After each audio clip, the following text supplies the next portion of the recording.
There's 163 single-family homes, 2,800 units. 95% of what you would need on a regular basis, we want to put in that retail footprint. It's very compact, it's very walkable, so you would not be rewarded by taking your car anywhere. You're going to be able to walk to everything. So think of an urban footprint off Peninsula with all the amenities very tight. So if you're walking downtown, what would the distance between 2 or 3 restaurants? A lot of people hear new development and immediately picture one thing: apartment buildings, subdivision, traffic. But Seton Ridge is planned as a mixed-use urban village, which means it's designed to include homes, rentals, retail, parks, and trails. So let's start with the big picture, Ben. What type of housing will Seton Ridge have?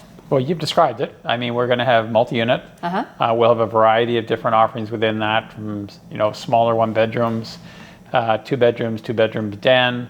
We'll have some single-family homes, and we have a range of different homes in there, so the lot sizes will determine the homes.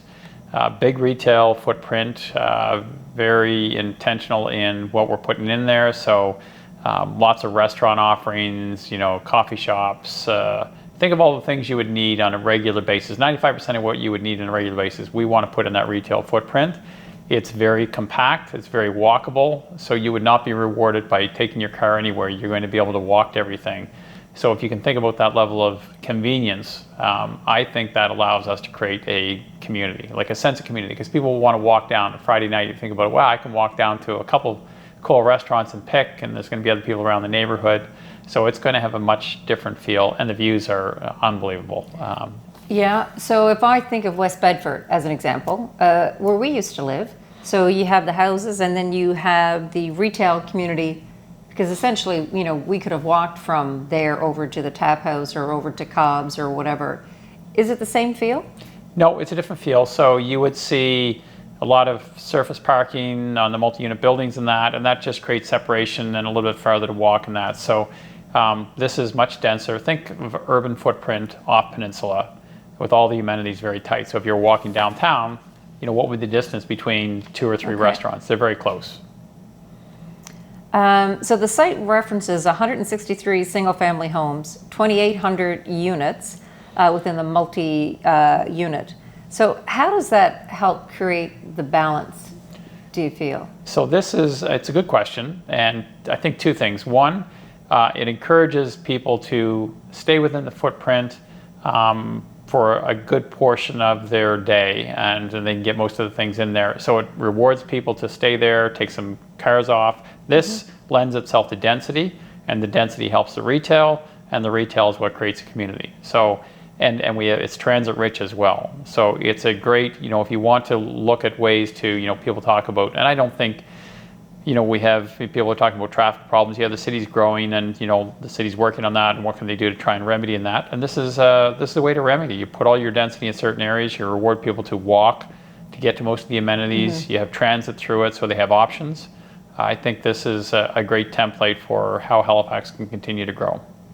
So the single-family homes, you have Cresco and Clayton who are going to be in there.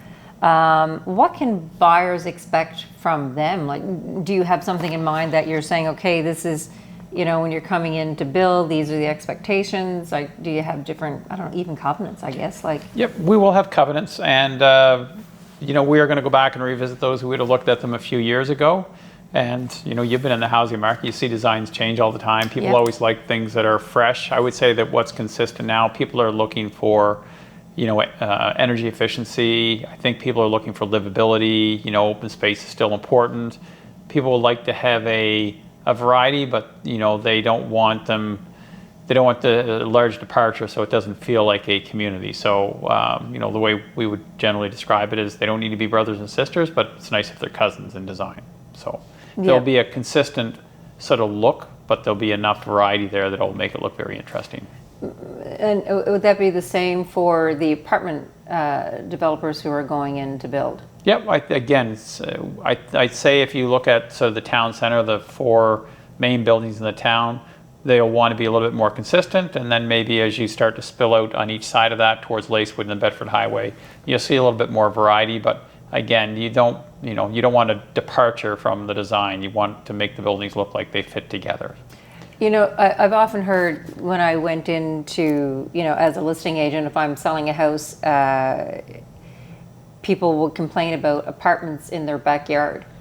Is that going to be like that there, or are there going to be enough of a buffer that if my house is here, I'm not going to have an apartment right at the end of my backyard? So feedback we got during the early planning stages, and the city, as part of the planning process, will hold what's called PIMs, which are public information meetings. We held one before we went to the city. So we went to the neighbors, we brought them in, and we said, okay, look, this is what we're seeing. We had a concept drawn out, and one of the comments that we got from those early meetings is, we'd really like to not have apartments backing on the single families. Can you change the design? So they wanted more density, but they wanted it towards the center. So our single families back on single families, and the apartment buildings are more toward the center.